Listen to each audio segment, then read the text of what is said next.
اما بعد فاعوذ باللہ من الشیطان الرجیم بسم اللہ الرحمن الرحیم وَلَقَدْ آتَيْنَا لُقْمَانَ الْحِكْمَةَ أَنِ اشْكُرْ لِلَّهِ وَمَنْ يَشْكُرْ فَإِنَّمَا يَشْكُرُ لِنَفْسِهِ وَمَنْ كَفَرَ فَإِنَّ اللَّهَ غَنِيٌّ حَمِيدٌ وَإِذْ قَالَ لُقْمَانُ لِابْنِهِ وَهُوَ يَعِظُهُ يَا بُنَيَّ لَا تُشْرِكْ بِاللَّهِ إِنَّ الشِّرْكَ لَظُلْمٌ عَظِيمٌ وَوَصَّيْنَا الْإِنسَانَ بِوَالِدَيْهِ حملته أمه وهنا على وهن وفصاله في عامين أن اشكر لي ولوالديك إلي المصير وإن جاهداك على أن تشرك بي ما ليس لك به علم فلا تطعهما وصاحبهما في الدنيا معروفا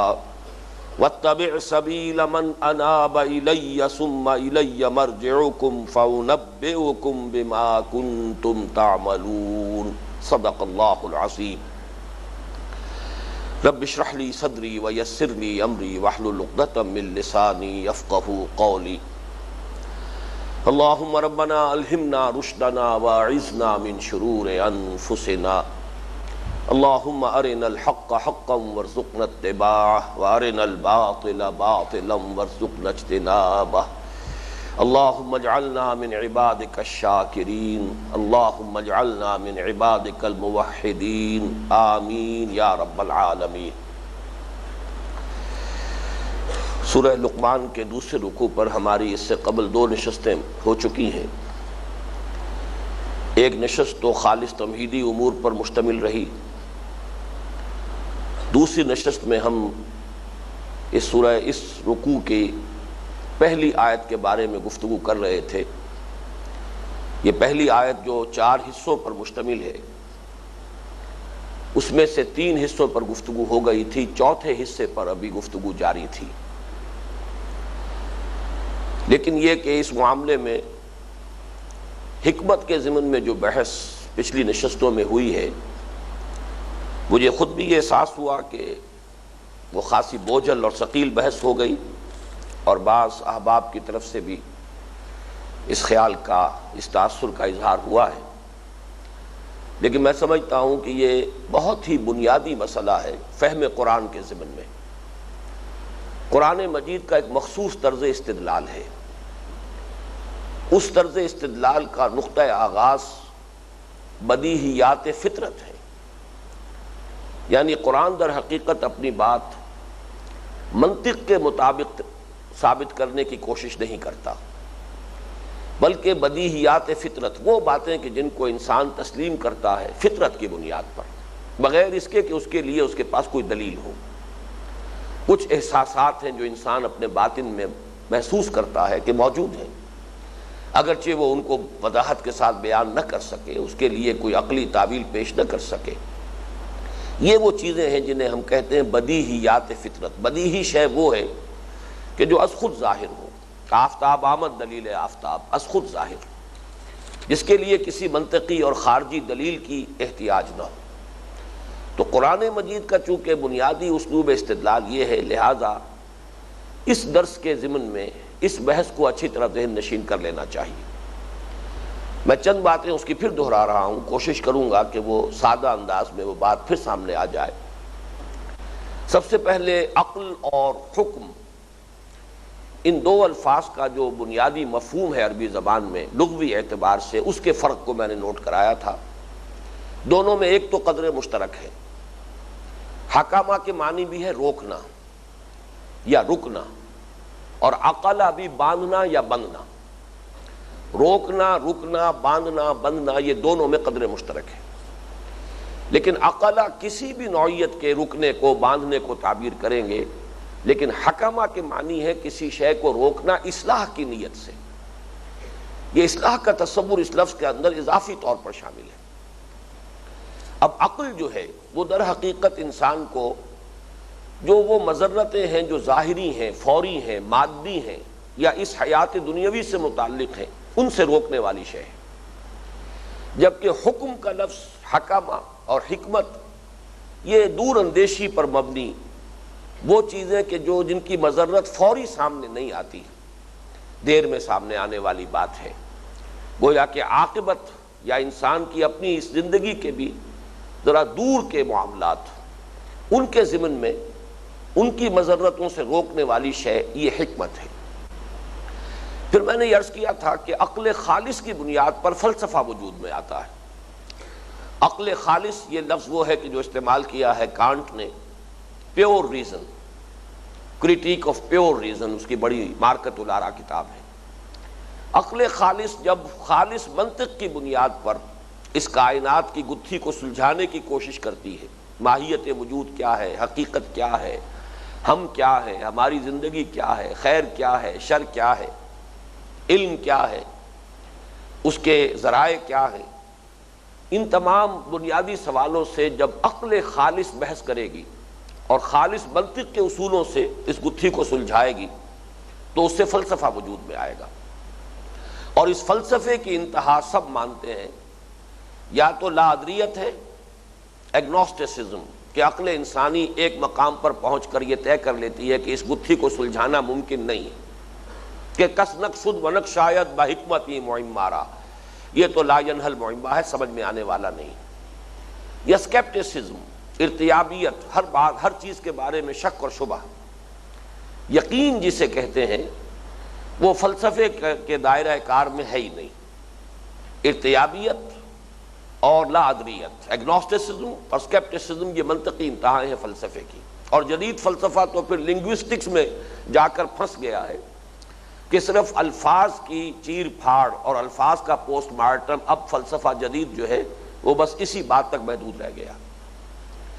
جبکہ عقل انسانی اگر فطرت کے تابع ہو کر غور و فکر کرتی ہے، فطرت کی بدیہیات کو تسلیم کرتے ہوئے، فطرت کے اشاروں کو مانتے ہوئے، ان کی پیروی کرتے ہوئے جب عقل آگے چلے گی اور ان مسائل کو سلجھائے گی، اس گتھی کو حل کرنے کی کوشش کرے گی، تو اس سے جو شے وجود میں آتی ہے وہ حکمت ہے۔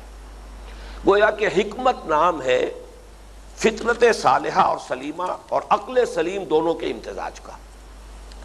تیسری بات میں نے عرض کی تھی کہ قرآن مجید میں لفظ حکم اور حکمت بکثرت آیا ہے، اور حکم کا لفظ خاص طور پر کتاب اور نبوت کے مابین، الکتاب والحکم والنبوۃ، تین مقامات پر، سورہ آل عمران میں، سورہ انعام میں اور سورہ جاثیہ میں۔ حکمت کا لفظ قرآن مجید میں کل 20 مرتبہ آیا، جن میں سے 10 مرتبہ یہ کتاب کے ساتھ نتھی ہو کر بریکٹ ہو کر آیا ہے، جن میں سے 4 مقامات تو وہ ہیں جو بہت ہی مشہور ہیں۔ حضور صلی اللہ علیہ وسلم کے جو افعال اربعہ ہیں، حضور کا بنیادی طریقہ کار کیا تھا؟ یتلو علیہم آیاتہ ویزکیہم ویعلمہم الکتاب والحکمہ، الکتاب والحکمہ، یہ گویا کہ بریکٹڈ ہے۔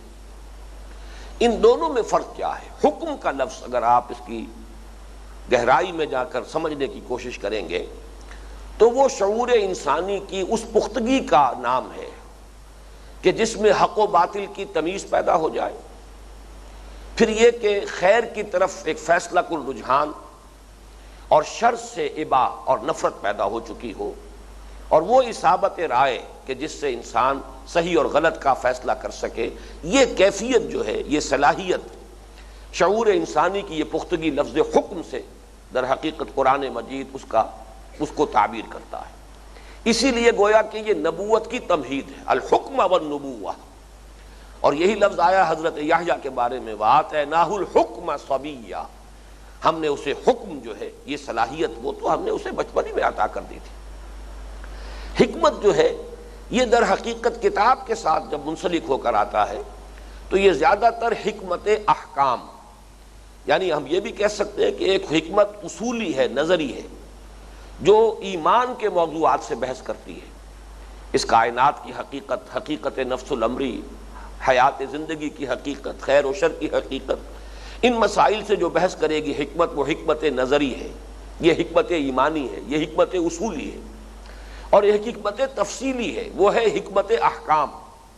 اللہ نے جو احکام بھی ہمیں دیے ہیں شریعت کے، وہ یقیناً ہماری مصلحت کے لیے ہیں، ہماری ہی بہتری کے لیے ہیں، ان میں حکمتیں ہیں، کوئی حکم شریعت کا حکمت سے خالی نہیں۔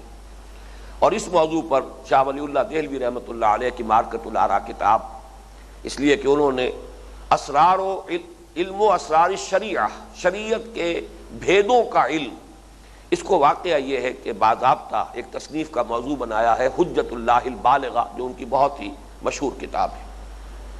اسی کے حوالے سے میں نے مولانا روم کا وہ شعر بھی آپ کو سنایا تھا کہ حکمت نظری کیا ہے، چند خانی حکمت یونانیہ، حکمت ایمانیہ راہم بخاں۔ ایک حکمت وہ ہے جو یونانیوں نے جس کو ترتیب دیا ہے، جس کو مدون کیا ہے، جس کو مرتب کیا ہے، وہ فلسفہ ہے۔ حکمت یونانیہ فلسفہ ہے، وہ عقل خالص کی بنیاد پر ہے اور منطق کی بنیاد پر ہے، خاص طور پر ارسطو کا فلسفہ اور ریئلزم کے جتنے بھی شیڈز آج دنیا میں موجود ہیں وہ سب کے سب ارسطو کے فلسفے کی شاخیں ہیں۔ لیکن یہ کہ یہ تو ہے فلسفہ حکمت یونانیہ، اور حکمت ایمانیہ وہ حکمت ہے۔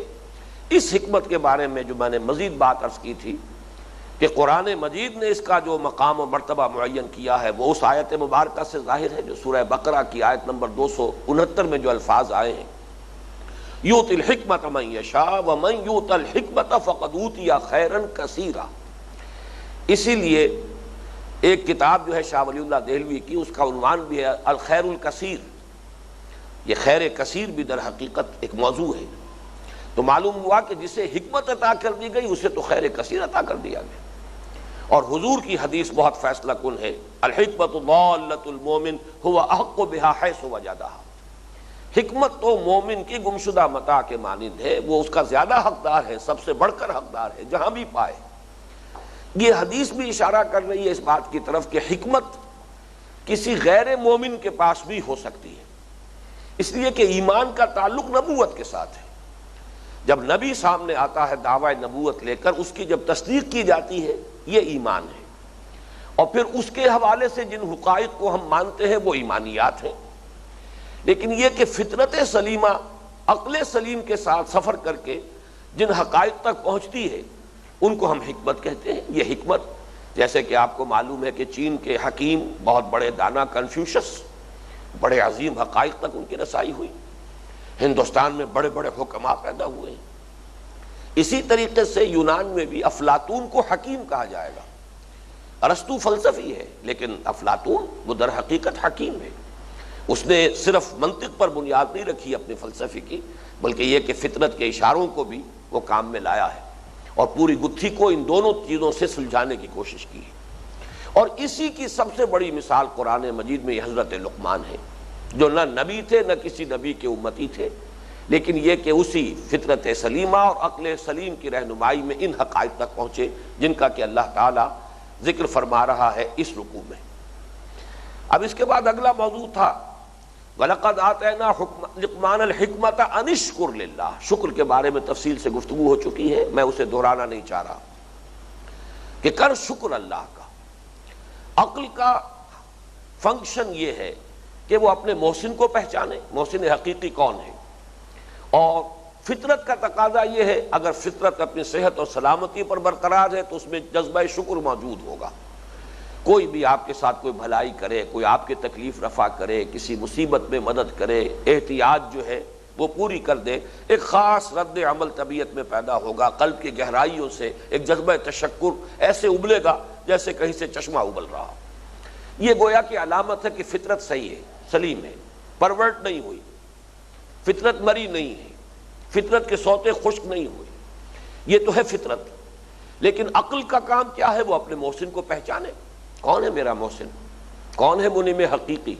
جیسا کہ میں تفصیل سے عرض کر چکا ہوں، والدین سے شروع ہو کر یہ معاملہ پھر پوری کائنات کا احاطہ کرتا ہے۔ جیسے جیسے انسان کا علم بڑھتا ہے، سورج سے بھی میری ضرورتیں پوری ہو رہی ہیں، ہواؤں سے بھی میری ضرورت وابستہ ہے، یہ ہوا نہ ہو تو یہ میرا سانس جو ہے اگر اس کی آمد و شد ختم ہو جائے تو ظاہر بات ہے کہ زندگی میری برقرار نہیں رہے گی۔ یہ تمام معاملات، تمام عناصر جو ہیں انسان محسوس کرے گا کہ میں انڈیٹڈ ہوں، میں ممنون احسان ہوں ان سب کا، تو جذبہ تشکر پیدا ہوگا اور پھیلے گا۔ اور جیسا کہ میں نے عرض کیا تھا، ایک فطرت ہی کا تقاضا دوسرا یہ بھی ہے کہ اگر آپ کے ساتھ کسی نے کوئی بھلائی کی ہے تو آپ بھی کوئی نہ کوئی جواباً اس کے ساتھ بھلائی کیجئے۔ جیسے سورہ رحمان میں آیا ہل جزاء الاحسان الا الاحسان، یہ بھی فطرت کی بدیہیات میں سے ہے۔ اب جہاں تو ممکن ہے کہ آپ کوئی بدلہ چکا سکیں وہاں تو آپ بدلہ چکا دیں گے، جہاں ممکن نہیں ایسی کوئی ما فوق الطبیعی شے ہے جس کی آپ کوئی خدمت نہیں کر سکتے، تو وہاں سوائے اس کے کچھ نہیں کہ وہی جذبہ تشکر جو ہے جذبہ عبادت کی شکل میں ڈھل جاتا ہے۔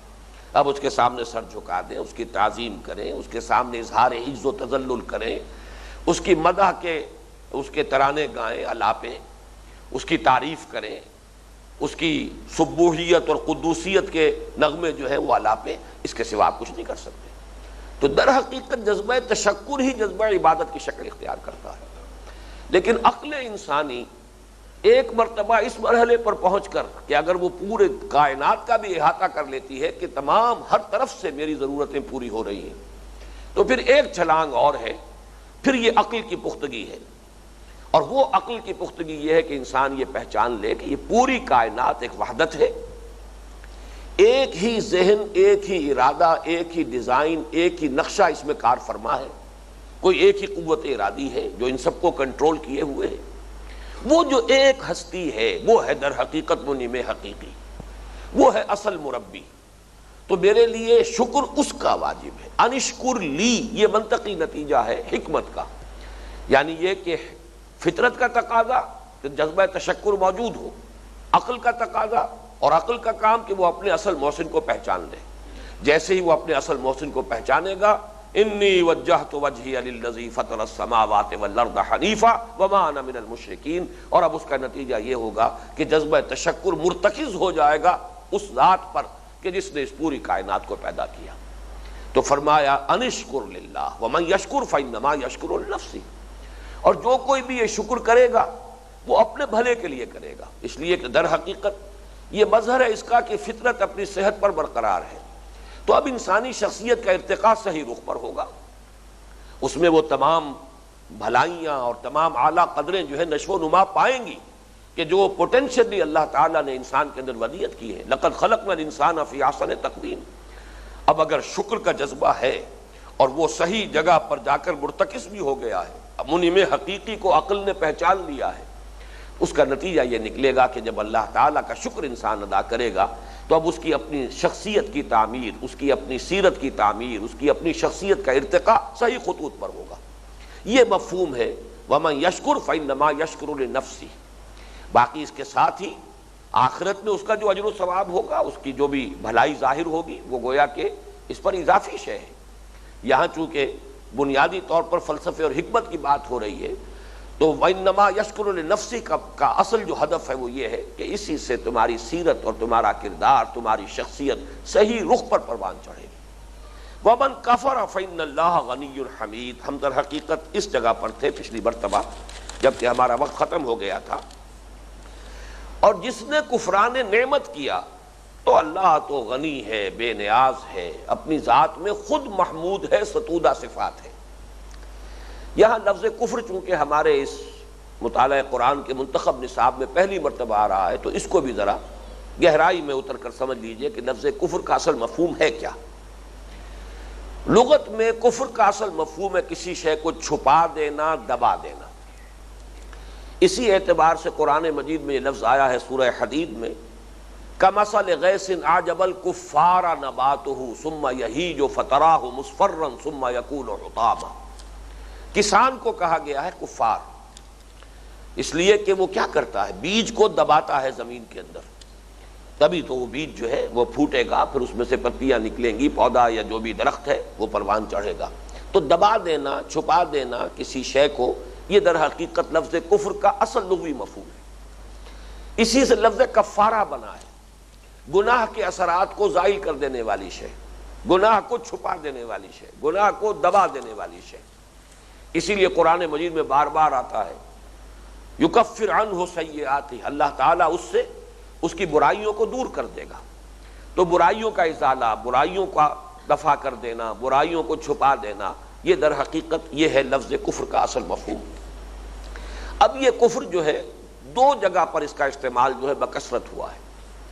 ایک ہے کفر بمقابلہ شکر جو یہاں پر ہو رہا ہے، وَمَن يَشْكُرْ فَإِنَّمَا يَشْكُرُ لِنَفْسِهِ وَمَن كَفَرَ فَإِنَّ اللَّهَ غَنِيٌّ حَمِيدٌ۔ اب گویا کہ خود بخود بات واضح ہو رہی ہے کہ اس آیت مبارکہ میں لفظ کفر شکر کے مقابلے میں آیا ہے، جبکہ ہم عام طور پر لفظ کفر استعمال کرتے ہیں ایمان کے مقابلے میں، بلکہ اس اعتبار سے بھی لفظ کفر کے متضاد جو ہے مقابل دو چیزیں ہیں، ایمان کے مقابلے میں کفر اور اسلام کے مقابلے میں کفر۔ ایک کفر قانونی ہوگا، ایک شخص کھلم کھلا انکار کر رہا ہے نبوت کا اور نبوت کی تعلیمات کا، وہ کھلم کھلا منکر ہے، وہ کافر ہے، ظاہر و باہر کافر، قانونی کافر۔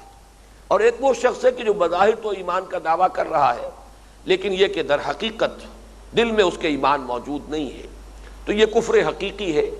چنانچہ منافق جو ہے وہ حقیقت کے اعتبار سے کافر ہوتا ہے اگرچہ قانوناً مسلم ہوتا ہے، لیکن یہاں دونوں جگہ پر یہ لفظ کفر جو ہے یہ در حقیقت ایمان اور اسلام کی ضد کے طور پر آ رہا ہے۔ اور دوسرا مفہوم جیسا کہ میں نے عرض کیا، جیسے کہ یہاں ہے شکر کے مقابلے میں کفر۔ اب میں یہ چاہتا ہوں کہ ان دونوں استعمالات کو آپ سمجھ لیجئے کہ لغت کا جو اس کا بنیادی مفہوم ہے اس کے ساتھ اس کا کیا تعلق ہے۔ شکر کے مقابلے میں کفر کیا ہے؟ ایک شخص کے ساتھ کسی نے بھلائی کی ہے، نیکی کی ہے، اسے احساس بھی ہو گیا ہے، قلب سے ایک جذبہ ابھر بھی رہا ہے، لیکن کسی مصلحت کی وجہ سے اسے دباتا ہے۔ میں کیوں اظہار کروں؟ ظاہر بات ہے کسی کا احسان ماننا جو ہے اس کے سامنے کسی درجے میں کچھ تذلل اختیار کرنا ہے، کسی کا احسان ماننا، آپ نے میرے ساتھ بڑی بھلائی کی ہے، میری بڑی ضرورت پوری کی ہے، یقیناً اس میں آپ نے اس کی کچھ بڑائی تسلیم کی ہے، اس کی کچھ بالا تری تسلیم کی ہے، اپنے آپ کو کسی درجے میں اس کے سامنے جھکانا پڑے گا۔ اگر تکبر مانے ہے اور انسان جو ہے اس بات کو تسلیم کرنے کے لیے تیار نہیں ہے کہ آپ نے میرے ساتھ کوئی بھلائی کی ہے، تو گویا کہ وہ فطرت کے ابھرنے والے جذبے کو دبا رہا ہے۔ اندر سے فطرت کے سوتے سے تو وہ چشمہ ابلا ہے، لیکن یہ شخص اسے دبا رہا ہے، ارادے کے ساتھ اسے ظاہر نہیں ہونے دے رہا۔ اس اعتبار سے شکر کے مقابلے میں کفر، اور ہماری اردو میں چونکہ مستعمل ہے ایک لفظ کفران نعمت، تو یہ گویا کہ اس کا صحیح ترین جو یہاں پر مفہوم ہے وہ اس لفظ سے ادا ہو جائے گا۔ کفر جو ہے جو کہ ایمان یا اسلام کے مقابلے میں کفر ہے، اس کی بھی حقیقت یہی ہے کہ ایمانی حقائق فطرت کے اندر مضمر ہیں، الا یہ کہ فطرت بالکل مر چکی ہو، سوتے بالکل خشک ہو چکے ہوں، بہت سخت جو ہے فطرت کے اوپر حجابات آ چکے ہوں کہ جو اٹھائے ہی نہیں جا سکتے، وہ ایک بالکل انتہائی اور آخری ایک کیفیت ہے۔ ورنہ عام طور پر ذرا سی بھی فطرت کے اندر اگر رمق جو ہے موجود ہے حیات کی اور حرارت ہے زندگی کی، تو جو ایمان کی دعوت سامنے آتی ہے تو اندر سے دل لپکتا ہے کہ بات صحیح ہے، دل گواہی دیتا ہے کہ بات صحیح ہے، لیکن پھر وہی بات تکبر کیسے مان لے؟ جیسے قرآن مجید کہتا ہے علماء یہود کو کہ یعرفونہ کما یعرفون ابناءہم، ایسے پہچانتے ہیں محمد کو صلی اللہ علیہ وسلم جیسے اپنے بیٹوں کو پہچانتے ہیں۔ ابو جہل کے بارے میں جیسا کہ اس نے صاف اعتراف کیا، انہوں نے کبھی جھوٹ نہیں بولا، جو بات یہ کہہ رہے ہیں وہ درست ہے، لیکن میں نہیں مان سکتا، میں ماننے کو تیار نہیں، اس لیے کہ ہمارا اور ان کا تو ایک چشمک چلی آ رہی ہے پرانی، ایک مقابلہ ہے خاندانی۔ اگر میں اب ان کی نبوت مان لوں، اس سے پہلے تو ہم مقابلے میں ڈٹے رہے، انہوں نے کھانے کھلائے، ہم نے ان سے بڑھ کر کھلائے، انہوں نے لوگوں کی مہمان نوازیاں کی، ہم نے ان سے بڑھ کر کی، کندھے سے کندھا ملائے چلے آ رہے ہیں، لیکن یہ کہ اب اگر نبوت کو مان لے تو ہمیشہ ہمیشہ کے لیے غلام ہو جائے گی، اور یہ مجھے قبول نہیں۔ یہ ہے در حقیقت وہ بات جو قرآن مجید میں بہت ہی کلیئر ورڈز میں آئی ہے، سورۃ النمل میں آیت نمبر 14 ہے، وَجَحَدُوا بِهَا وَاسْتَيْقَنَتْهَا أَنفُسُهُمْ ظُلْمًا وَعُلُوًّا، انہوں نے اس دعوت کا، دعوت نبوت کا انکار کیا، حالانکہ ان کے جی اس پر یقین کر رہے تھے، ان کے جی اندر سے ان کی گواہی دے رہے تھے کہ بات صحیح ہے، لیکن کیوں انہوں نے انکار کیا؟ ظلماً وعلوا، علو کی وجہ سے، اپنی بالا دستی، اپنی بالا تری، اپنی سربلندی کو برقرار رکھنے کے لیے اور زیادتی اور ظلم کرنے کے لیے انہوں نے انکار کیا۔ تو در حقیقت کفر جو ہے یہاں کس معنی میں آ رہا ہے کہ ایک حقیقت کی دل نے گواہی دے دی ہے، دل نے مان لیا بات صحیح ہے، فطرت نے تصدیق کر دی ہے، لیکن پھر بھی انسان اس کو جھٹلا رہا ہے، اس کا انکار کر رہا ہے، اس حقیقت کو دبا رہا ہے، بجائے اس کی گواہی دینے کے اور اس قلب کی اور فطرت کی گواہی کو ظاہر کرنے کے اسے دبا رہا ہے، چھپا رہا ہے۔ اس معنی میں لفظ کفر کا اطلاق ہے۔ تو در حقیقت اسی لیے آپ نے دیکھا ہوگا قرآن مجید میں اکثر مقامات پر کفر کے بعد اضافہ ہوتا ہے ایک شے کا، اور وہ ہے تکذیب۔ والذین کفروا وکذبوا بآیاتنا، وہ لوگ جنہوں نے کفر کیا اور ہماری آیات کی تکذیب کی. یہ در حقیقت دوسرا مرحلہ ہے کفر کے بعد، اوور اینڈ ابو دیٹ. اس لیے کہ ایک تو یہ ہے کہ فطرت کی گواہی ابھری اور آپ نے دبا دیا، آگے بڑھ کر آپ نے جھٹلایا، نہیں تم غلط کہہ رہے ہو، یہ آیات الہیہ نہیں ہے، یہ اللہ کا کلام نہیں ہے، یہ تمہارا اپنا کوئی گھڑا ہوا کلام ہے، کوئی من گھڑت باتیں ہیں، یہ کوئی ڈھکوسلے ہیں جو تم نے کہیں سے حاصل کر لیے ہیں، کہیں سے ڈکٹیشن لے رہے ہو، ہم پر خام دھوس مار رہے ہیں. یہ تکذیب ہے. تو تکذیب تو در حقیقت اگلا مرحلہ ہے. پہلی بات وہ ہے کہ فطرت کے اندر گواہی ابھری لیکن آپ نے اسے دبا دیا بجائے اس کے ظاہر کریں، اور اس کے بعد پھر ظاہر بات ہے کہ تکذیب کرنی پڑے گی. جب آپ نے دعوت کو رد کیا ہے تو جھٹلائیں گے. تو یہ ہے در حقیقت لفظ کفر کا اصل مفہوم. تو فرمایا یہاں پر وہ لفظ آ رہا ہے شکر کے مقابلے میں، وَمَنْ كَفَرَ فَإِنَّ اللَّهَ غَنِيٌّ حَمِيدٌ. غنی کہتے ہیں بے نیاز، خود مکتفی. میں سمجھتا ہوں کہ بہترین لفظ ہے کہ جو اس کی تعبیر کرے گا، خود مکتفی، ہر اعتبار سے سیلف سفیشینٹ، جسے کسی سے احتیاج ہی نہیں، جس کی کوئی ضرورت ہی نہیں جو کسی دوسرے سے وابستہ ہو، وہ غنی ہے. تو اللہ تعالیٰ ہی در حقیقت غنی ہے. ایک مقام پر قرآن مجید میں آیا ہے کہ انتم الفقراء، تم تو سب کے سب فقیر ہو، تو تم تو سب کے سب سراپا احتیاج ہو، تمہیں تو ہر لحظہ اپنی حیات کے بقا کے لیے سانس کی ضرورت ہے، ہوا کی ضرورت ہے.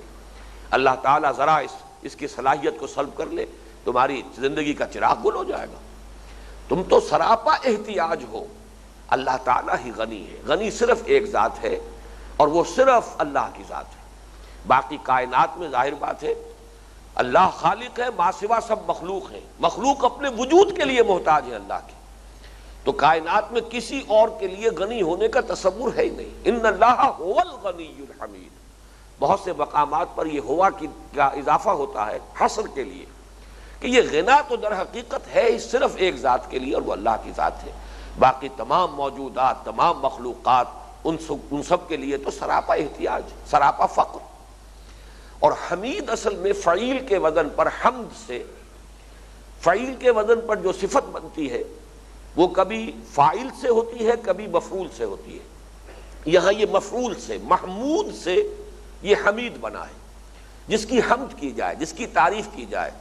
اور یہ در حقیقت یہ لفظ جو ہے اس پر ہم تفصیلی گفتگو کریں گے سورہ فاتحہ کا جب ہم مطالعہ کریں گے، اس لیے کہ اس کا تو پہلا ہی لفظ ہے الحمدللہ رب العالمین. یہاں بس صرف یہ سمجھیے کہ حمد در حقیقت دو چیزوں کا مجموعہ ہے. عام طور پر اردو میں ہم لفظ تعریف استعمال کرتے ہیں، تمام تعریفیں اللہ کے لیے. در حقیقت محض لفظ تعریف جو ہے وہ حمد کے مفہوم کو ادا نہیں کرتا، بلکہ تعریف کے لیے بھی جو اصل لفظ ہوگا، اس لیے کہ عربی میں تعریف کا مفہوم بالکل کچھ اور ہے. تعریف کے لیے کے معنی ہے کسی چیز کی پہچان قرار دینا. تعریف ڈیفینیشن کیا چیز ہے؟ کسی چیز کو معین کر دیتی ہے وہ شے، تاکہ آپ کے اندر پہچان پیدا ہو جائے، دوسری چیزوں سے امتیاز قائم ہو جائے. اس حقیقت کو جامع و مانع تعریف، ایسی تعریف کہ جس سے اس شے کی اصل حقیقت معین ہو جائے بئی طور کہ نہ اس کا کوئی جز باہر رہ جائے، نہ کوئی اور خارجی شے جو ہے اس میں شامل رہے. یہ جامع و مانع تعریف ہے. ہم اردو میں اسے تعریف کو استعمال کرتے ہیں. در حقیقت عربی کا جو اصل مفہوم ہے ثنا کا، ثنا کہتے ہیں کسی کی خوبیوں کا ذکر کرنا اس کے سامنے، یہ ثنا ہے. یہ ثنا اور شکر دو الفاظ عربی کے جمع ہو جائیں گے تو لفظ حمد بنے گا. تو یہاں پر جو فرمایا گیا کہ اللہ تعالیٰ تو خود محمود ہے، حاجت مشاطہ نہیں، صورت دل آرام رہا.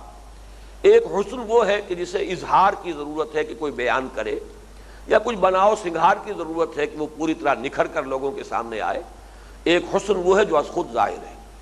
ایک کمال وہ ہے جو خود بول رہا ہے اپنے منہ سے، اسے ضرورت نہیں ہے کہ کوئی اس کو بیان کرے اور لوگوں کو انٹروڈیوس کرائے کہ ان میں یہ محاسن ہیں، یہ کمالات ہیں، یہ خوبیاں ہیں.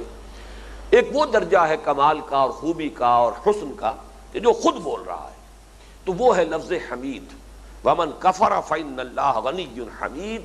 اگر کوئی ناشکری کرے گا تو اللہ بے نیاز ہے، اسے کسی شے کی احتیاج نہیں، یہاں تک کہ وہ حمد کا بھی محتاج نہیں. وہ تو اپنی ذات میں خود محمود ہے، اس کی حمد ہو رہی ہے، کوئی کرے یا نہ کرے.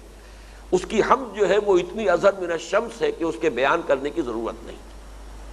اب اگلی آیت کی طرف وَإِذْ قَالَ لُقْمَانُ لِابْنِهِ وَهُوَ يَعِظُهُ يَا بُنَيَّ لَا تُشْرِكْ بِاللَّهِ۔ اور یاد کرو جب کہ کہا تھا لقمان نے، اب یہاں سے حضرت لقمان کی نصیحتیں شروع ہوئی ہیں، اگرچہ ایک ہی آیت جو ہے حضرت لقمان کی نصیحت پر آئے گی، پھر دو آیتیں اللہ تعالیٰ کی طرف سے اس میں گویا کہ ایک بات کا اضافہ کرنے کے لیے آئیں گی۔ یاد کرو جب کہ کہا تھا لقمان نے اپنے بیٹے سے، اور وہ اسے نصیحت کر رہے تھے، وعظ کہہ رہے تھے۔ یعظہ، وعظ یہ اردو میں بھی مستعمل ہے، ایسی بات کہ جس سے دل کچھ پگھل جائے، اس انداز میں بات، یہ وعظ ہے۔ اور عام طور پر خیال یہ ہے کہ یہ انتقال کے وقت کی وصیت ہے، اس لیے کہ جیسے کوئی شخص دولت مند اگر ہے تو وہ اپنی موت کے وقت وصیت کرتا ہے دولت کے بارے میں، اپنی اولاد کو بتائے گا کہاں کہاں کیا کیا ایسٹس ہیں، کہاں کہاں سے کیا کچھ واجب الوصول ہے، قابل الوصول ہے، وغیرہ وغیرہ، کن کن جگہ پر اس کے جو بھی اس کی دولت ہے، اس کے کس کس طرح سے اس کی شکلیں موجود ہیں۔ اور جو حکیم و دانا انسان ہے، وَلَقَدْ آتَيْنَا لُقْمَانَ الْحِكْمَةَ، وہ تو در حقیقت اپنی جو عمر بھر کی سوچ اور غور و فکر کا جو اس کا اثاثہ ہے، جو اس کا حاصل ہے، لب لباب ہے، وہ منتقل کرے گا۔ ہماری تاریخ میں بھی شیخ عبد القادر جیلانی رحمۃ اللہ علیہ کی وصایا بہت ہی مشہور ہیں، شاہ ولی اللہ نے بھی وصیتیں لکھی ہیں، ہمارے اکثر اکابر نے اپنی اولاد کے لیے وصیتیں تحریر کی ہیں، تاکہ ان کے سامنے یہ بات آ جائے کہ ہمارے والد آخر ساری عمر غور و فکر کرتے رہے، سوچ بچار کرتے رہے، آخری وقت ان کا موقف کیا تھا، کیا باتیں تھیں جو ان کے نزدیک اہم تر تھیں۔ یہ گویا کہ ایک حکیم انسان کا، ایک دانا انسان کا وہ جو اصل ورثہ ہے، وہ جو اقبال نے کہا ہے کہ یہی متاع فقیر ہے، اب اسے میرے قافلے میں لٹا دو، لٹا دے ٹھکانے لگا دے اسے، یہی فقیر کی متاع تو یہی ہے، یہی حکمت، یہی دانائی۔ وَإِذْ قَالَ لُقْمَانُ لِابْنِهِ وَهُوَ يَعِظُهُ یا بنیا، یا بنیا یہ اس میں تصغیر کا انداز ہے جو بڑی ہی محبت کے انداز میں کہا جاتا ہے، اے میرے پیارے بچے۔ اب اس کا یہ معنی نہیں ہے کہ وہ بہت چھوٹے سے بچے تھے، وہ صاحبزادے حضرت لقمان کے جنہیں وہ نصیحت کر رہے تھے، لیکن ظاہر بات ہے کہ والدین کے لیے اولاد کتنی ہی بڑی ہو جائے، وہ ان کے لیے وہ بچوں کے مانند ہیں، اور ان کی محبت اور شفقت کا وہی انداز ہوتا ہے جیسے کہ کسی بہت چھوٹے سے بچے کے لیے وہ، یا بنیا لا تشرک باللہ، اللہ کے ساتھ شرک مت کیجو، بلکہ تشرک فعل بنے گا شریک مت کیجو اللہ کے ساتھ۔ گویا کہ یہاں پر محذوف مانا جائے گا لا تشرک باللہ شیئا، کسی بھی شے کو اللہ کے ساتھ شریک مت کیجو۔ ان الشرک لظلم عظیم، یقیناً شرک بہت بڑا ظلم ہے، بہت بڑی ناانصافی ہے، بہت بڑی زیادتی ہے۔ اس میں اب ایک بات تو یہ نوٹ کیجئے کہ جو سلسلہ کلام چلا آ رہا ہے اس سے جو منطقی نتیجہ نکلا وہ یہ ہے کہ اللہ کا جو شکر ہے اس کا سب سے پہلا سب سے عظیم تقاضا کیا ہے؟ اس کے ساتھ شرک نہ کیا جائے، توحید پر قائم رہا جائے، یہی گویا کہ در حقیقت شکر خداوندی کا واحد تقاضا ہے۔ باقی آپ اللہ تعالیٰ کے ساتھ اور کیا کریں گے، اس کے احسانات کا کیا بدلہ چکائیں گے؟ وہ جو میں نے آپ کو حکایت سنائی تھی مولانا روم کی کہ گڈریا جو ہے اللہ سے ہم کلام تھا کہ اللہ اگر تو میرے سامنے آ جائے تو میں تیرے پاؤں دھوؤں اور تیرا جسم دابوں اور تیرے سر میں سے جوئیں نکالوں، یہی خدمت ہے کہ جو میں بجا لا سکتا ہوں۔ تو ہم اللہ تعالیٰ کی کیا خدمت کر سکتے ہیں، اللہ تعالیٰ کو اس احسانات کا کیا بدلہ دے سکتے، لیکن ایک اس کے ساتھ شرک مت کرو، یہ ظلم تو مت کرو جو ظلم عظیم ہے۔ ویسے یہ کہ اس ایک لفظ کے اندر قیامت مضمر ہے، اس لیے کہ ہمارا پورا دین دین توحید ہے، گویا کہ اس کے جتنے بھی اجزاء یا جو حصے آپ شمار کریں گے نظری اعتبار سے، عملی اعتبار سے، وہ سب کے سب در حقیقت توحید ہی کی شاخیں ہوں گی، اسی کی کرولریز ہوں گی، اسی کے تقاضے ہوں گے۔ یہ سب کیا ہے؟ فقط ایک نقطہ ایمان کی تفسیر ہے، گویا کہ پورا دین اور پوری شریعت کا معاملہ ایک اعتبار سے توحید ہی کی تفسیر اور تشریح ہے۔ اسی طریقے سے جو شے بھی غلط ہے، باطل ہے، شر ہے، اخلاقی اعتبار سے ہو، علمی اعتبار سے ہو، یہ سب کے سب در حقیقت شرک ہی کی مختلف تعبیرات ہیں۔ ایک ہی شجرہ خبیثہ ہے کہ جس کے یہ برگ و بار ہیں، اسی کی شاخیں ہیں، کہیں نہ کہیں کوئی برائی، کوئی غلطی، چاہے اعتقادی ہو چاہے عملی ہو، اجتماعی ہو چاہے انفرادی ہو، اس سب کا رشتہ جو ہے شرک کے ساتھ جڑ جائے گا۔ تو یوں کہیے کہ ہاتھی کے پاؤں میں سب کے پاؤں والی بات ہے. ایک لفظ شرک جو ہے، شرک مت کرو، اس کے اندر ایک قیامت مضمر ہے. اور اس کے ضمن میں ظاہر بات ہے کہ اس وقت تفصیل سے گفتگو نہیں ہوگی. میرا یہ معمول رہا اس منتخب نصاب کے درس کے ضمن میں کہ اس رکوع کے درس کے بعد پھر علیحدہ سے ایک گفتگو ہوتی ہے کہ جو حقیقت و اقسام شرک کے موضوع پر مشتمل. میں کوشش کروں گا کہ اس مرتبہ بھی وہی ترتیب جو ہے برقرار رکھوں. تو یہ ہم درس مکمل کر لیں، اس رکوع کا مطالعہ مکمل کر لیں، اس کے بعد انشاءاللہ حقیقت و اقسام شرک پر ایک مفصل گفتگو ہوگی.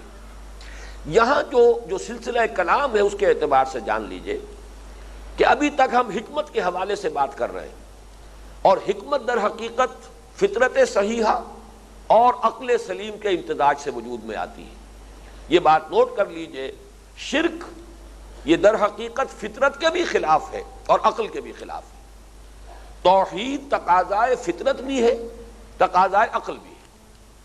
قرآن مجید نے بار بار ایک مشاہدہ جو تھا اہل عرب کا، جو مشرکین عرب تھے، ان کا اپنا مشاہدہ ہے جس کو دلیل کے طور پر پیش کیا ہے کہ تمہاری فطرت جو ہے وہ توحید کی گواہی دیتی ہے. تمہاری زبانیں شرک کا اقرار کر رہی ہیں، تم نے ان معبودوں کو مانا ہوا ہے، بہت سے گھڑ لیے ہیں معبود. ان ہی الا اسماء سمیتموہا انتم وآباؤکم. لیکن تم اگر اپنے دلوں میں جھانکو گے تو تمہیں محسوس ہوگا کہ تمہاری اپنی فطرت توحید کی گواہی دیتی ہے. اور اس کا ان کی زندگی سے ایک استشہاد کیا ہے، ایک گواہی دی ہے کہ جب بھی کبھی تم کسی آفت میں پھنس جاتے ہو، کسی تکلیف میں، کسی مصیبت میں، اس وقت تم اپنے معبودوں میں سے کسی کو نہیں پکارتے، صرف اللہ کو پکارتے. چنانچہ یہ ہماری تاریخ اور سیرت کا ایک بڑا مشہور واقعہ ہے. یہ واقعہ ہے جو حضرت اکرمہ کے ساتھ پیش آیا. اکرمہ ابن ابی جہل. ابو جہل آپ کو معلوم ہے بہت ہی متکبر قسم کا انسان. تو ظاہر بات ہے کہ پتا پر پوت اور پتی پہ گھوڑا، بہت نہیں تو تھوڑا تھوڑا. حضرت اکرمہ بھی آخر ابو جہل کے بیٹے تھے. فتح مکہ کے بعد جب یہ آخری اعلان ہوئے ہیں کہ اب تو یہ صرف 4 مہینے کی مہلت ہے، اس کے اندر اندر ایمان لے آؤ، ورنہ یہ ہے کہ قتل عام شروع ہو جائے گا، جو یہ سن 9 کے حج میں اعلان ہوا ہے. سورہ توبہ کی ابتدائی آیات جہاں حضرت علی نے حج کے مجمع میں پڑھ کر سنائی ہیں حضور کے نمائندے کی حیثیت سے. اکرمہ نے یہ ماننے سے انکار کیا کہ جان بچانے کے لیے تو اب میں وہ بات نہیں مانوں گا جو آج تک میں نے نہیں مانی.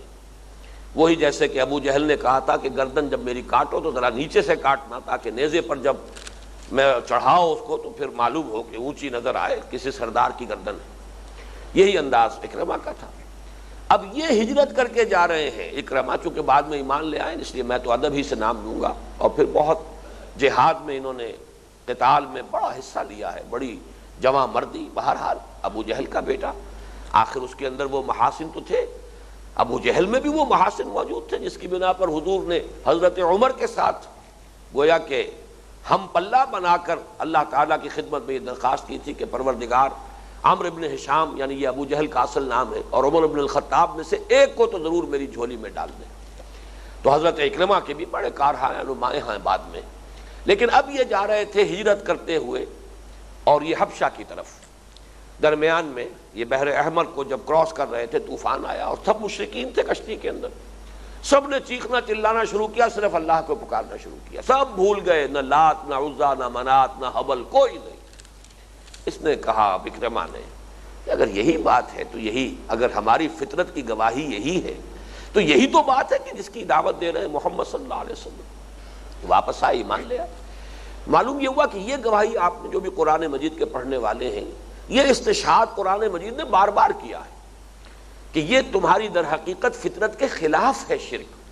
تمہاری فطرت میں بھی گواہی توحید کی ہے. اسی طریقے سے عقل جو ہے، آج کی سائنس جو ہے، جن حضرات کو بھی اس کے جو بھی مبادیات ہیں ان کا علم ہے، انہیں معلوم ہے کہ سائنس کا حاصل بھی یہی ہے، توحید. یہ دوسری بات ہے کہ اب سے کچھ عرصے پہلے کی سائنس جو ہے وہ جس توحید تک پہنچی تھی وہ توحید مادے کی توحید تھی. تمام کائنات ایک ہی شے کا مظہر ہے، وہ مادہ ہے. وحدتی ہو گئی. ہر شے جو ہے بظاہر تو چیزیں بڑی مختلف نظر آ رہی ہیں. کوئی مائع ہے اور کوئی لکوڈ ہے اور کوئی گیس ہے اور کوئی سالڈ ہے، مختلف جو ہے تقسیمیں تھیں، لیکن سب کی سب ایٹمز کی بنی ہوئی ہیں. سب کے اندر مادہ ہے، گویا کہ قدرے مشترک ہیں. تو در حقیقت سائنس کا بھی عمل یہی ہے کہ تنوع کو اس نے وحدت کی طرف مسلسل دھکیلا ہے۔ یہ کثرت مظاہر جو ہے اس کے پیچھے حقیقت کوئی ایک ہی ہے کہ جو مضمر ہے، لہذا یا آپ نے یہ کہا کل مادہ ہے، مادے ہی کو گویا کہ آپ نے خدا بنا لیا، لیکن یہ کہ توحید تو آ گئی، صرف یہ کہ مادے کو آپ نے اندھا بہرا مانا ہے، لیکن یہ کہ توحید جو ہے وہ تو منطقی تقاضا ہوا سائنس کا۔ آج معاملہ اس سے بھی آگے بڑھ چکا ہے، اس لیے کہ اب تو وہ مادے سے گزر کر معاملہ صرف انرجی کا رہ گیا۔ بیسک فورسز ہوتے ہوتے وہ 4 فورسز جو ہے وہ شمار کی گئی تھی کہ 4 قسم کی فورسز ہیں کائنات کے اندر کل، اور اس کے اندر بھی اب تدریجاً کمی ہو رہی ہے، شاید 2.5 تک بات پہنچ چکی ہے، اس لیے کہ گویا کہ رفتہ رفتہ سائنس اور جو ہماری خاص طور پر فزکس ہے وہ ادھر جا رہی ہے، وہ ایک ہی نوعیت ہوگی، در حقیقت انسان وہاں پہنچ جائے گا۔ یہ کل موجودات، مادہ تو اب تحلیل ہو چکا، اس کا تو وجود ہی ختم ہو چکا، مادہ اب کسی شے کا نام نہیں رہا، ٹھوس شے نہیں ہے مادہ، اب تو یہ بس انرجی ہی انرجی ہے، انرجی کی مختلف شکلیں ہیں، فورسز ہیں مختلف، وہ فورسز بھی اب جیسا کہ میں نے کہا ان کی تعداد بھی گھٹتی جا رہی ہے۔ تو در حقیقت سائنس بھی انسان کو توحید کی طرف لے جا رہی ہے۔ کائنات کے اندر جتنے بھی مظاہر ہیں انسان محسوس کرتا ہے کہ اگرچہ ان میں تنوع ہے، تکثر ہے، کثرت ہے مظاہر کا کہ، لیکن یہ کہ اس کی پشت پر جو ہے اس کے اندر آپ ریڈیوس کرتے چلے جائیں گے، انہیں مشترک چیزیں نکالتے چلے آئیں گے، کامن پرنسپلز جو ہیں ان سے ریڈیوس کرتے چلے آئیں گے، تو معلوم ہوگا کہ جیسے کسی شے کا خلاصہ نکلتا چلا آ رہا ہے اور کم سے کم تعداد ہوتی چلی جا رہی ہے۔ تمام جتنے بھی کیمیکل کمپاؤنڈز تھے، ہم نے کہا کہ یہ ایلیمنٹس جو ہیں اس میں صرف اتنے ہیں، یہ سارے کیمیکل کمپاؤنڈز کی تو تعداد گنی نہیں جا سکتی، لیکن ان میں جو بھی ایلیمنٹس ہیں جو اصل بنیادی ہیں وہ کتنے ہیں؟ وہ چند ہیں۔ اس سے بھی اب آگے جا رہی ہے بات، وہ مختلف ایلیمنٹس بھی کیا ہیں؟ اصل میں تو ایٹمز ہیں، ایٹمز کے اندر وہی ہے، نیوٹرونز ہیں، الیکٹرونز ہیں، پروٹونز ہیں، فوٹونز ہیں، مختلف، اب تو نہ معلوم کتنے نام اس کے نکلتے چلے آ رہے ہیں۔ تو اس اعتبار سے مطابق عقل بھی نہیں ہے شرک، اور مطابق فطرت بھی نہیں ہے۔ فطرت کے مطابق بھی توحید ہے، جس کا سب سے بڑا ثبوت قرآن مجید نے ان مشرکین کے اپنے طرز عمل سے دیا ہے۔ عقل کا تقاضا بھی توحید ہے، کوئی ایک ہے حقیقت، حقیقت واحدہ ہے، وہ کیا ہے یہ دوسری بات ہے، اس کی صفات کیا ہیں، اس کی ایٹریبیوٹس کیا ہیں، یہ بالکل ادر بات ہے، لیکن ہے کوئی ایک شے، چاہے آپ اسے مادہ کہہ دیں، چاہے آپ اسے قوت کہہ دیں، انرجی کہہ دیں، کوئی ایک فورس کہہ دیں، لیکن یہ کہ بہرحال یہ توحید، یہ تقاضا ہے حکمت کا، عقل کا تقاضا بھی توحید اور فطرت کا تقاضا بھی توحید۔ اس اعتبار سے فرمایا یا بنی لا تشرک باللہ ان الشرک لظلم عظیم، یقیناً شرک بہت بڑا ظلم ہے۔ ظلم کسے کہتے ہیں؟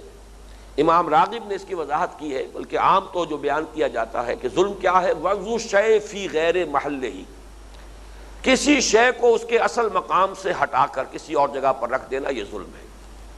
ہر شے کا اپنا ایک مقام ہے، بلکہ مجھے وہ آیت یاد آ رہی ہے قرآن مجید میں فرشتوں کی طرف سے یہ کہلوایا گیا ہے، وَمَا مِنَّا إِلَّا لَهُ مَقَامٌ مَعْلُوم، ہم میں سے ہر ایک کا ایک مقام و مرتبہ ہے جو معین ہے۔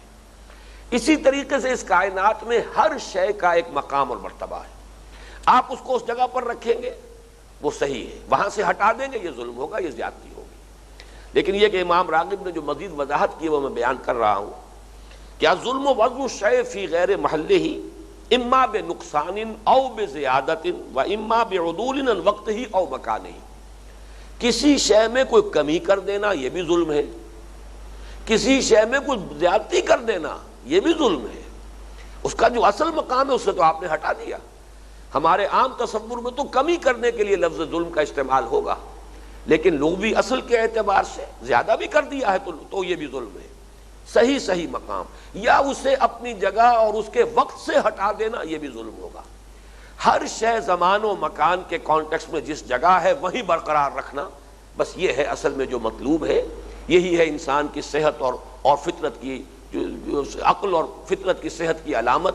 کسی شے کے اندر کوئی کمی، کوئی بیشی، کوئی اسے اس کی جگہ اور مقام سے اور وقت سے ہٹا دینا یہ ظلم ہے۔ اس اعتبار سے شرک سب سے بڑا ظلم ہے بےایمانہ۔ شرک میں 2 ہی شکلیں ہوں گی، یا تو مخلوقات میں سے کسی کو اٹھا کر اللہ کے برابر کیا جائے گا، یا اللہ کو کسی اعتبار سے گرا کر مخلوق کے مشابہ اور مخلوق کی صف میں لے آیا جائے گا۔ دو کے سوا تیسری کوئی صورت ہے نہیں، یا تو اللہ کو اس کے مقام رفیع سے گرائیے اور مخلوقات کی صف میں لے آئیے کسی اعتبار سے، اس کی ذات کے اعتبار سے، اس کی صفات کے اعتبار سے، اس کے اختیارات کے اعتبار سے، اس کے حقوق کے اعتبار سے، کسی بھی اعتبار سے آپ نے اللہ کو گرا کر اور مخلوقات کی صف میں کھڑا کر دیا، یا مخلوقات میں سے کسی کو ایلیویٹ کیا، اٹھایا اور اسے اللہ کا ہم پلہ بنا دیا۔ یہ جو الفاظ آتے ہیں اکثر خطبات کے اندر آپ نے سنا ہوگا، لا مثل لہ ولا مثال لہ ولا مثیل لہ ولا ضد لہ ولا ند لہ ولا کفو لہ، کوئی نہ اس کی مثال ہے نہ مثل ہے کسی اعتبار سے، نہ کفو ہے نہ برابر ہے نہ ہمسر ہے نہ ہم پلہ ہے، وہ ایک یونیک ہستی ہے بالکل علیحدہ۔ قل هو اللہ احد، کہہ دو کہ اللہ ایک ہے۔ یہ ایک ہے ترجمہ اس کا اصل میں زیادہ صحیح نہیں ہے، اللہ تنہا ہے، اللہ یونیک ہے، کوئی بھی کسی اعتبار سے اس کا مثل یا مثال یا مثیل یا ضد یا ند یا اس کا ہم پلہ یا اس کا ہمسر یا اس کا کفو نہیں۔ یہ نگیشن جو ہے یہ ہے در حقیقت شرک کی ہر کیفیت سے اپنے آپ کو بچا لینا، اور یہ حکمت کا اولین تقاضا، حکمت کا تقاضا اللہ کا شکر، انشکر للہ، اللہ کے شکر کا تقاضا اس کے ساتھ شرک نہ کیا جائے۔ اللہ تعالی ہم سب کو اس کی توفیق عطا فرمائے، جیسے کہ حضور کے خطبے میں آتا ہے، یا ایھا الناس وحدوا اللہ فإن التوحید رأس الطاعات، اس توحید میں آگے سے آگے انسان بڑھتا چلا جائے۔ اس پر تو انشاءاللہ تفصیلی گفتگو علیحدہ سے ہوگی، اس لیے کہ جب ہم اقسام شرک پر گفتگو کریں گے تو لامحالہ اس کے ساتھ چونکہ ہر شے کی ضد جو ہے وہ خود بخود واضح ہو جاتی ہے، تعرف الاشیاء بازدادھا، تو جب اقسام شرک کو سمجھیں گے تو خود بخود توحید کے جو مختلف تقاضے ہیں وہ بھی نمایاں ہوتے چلے جائیں گے۔ بارک اللہ لی ولکم فی القرآن العظیم۔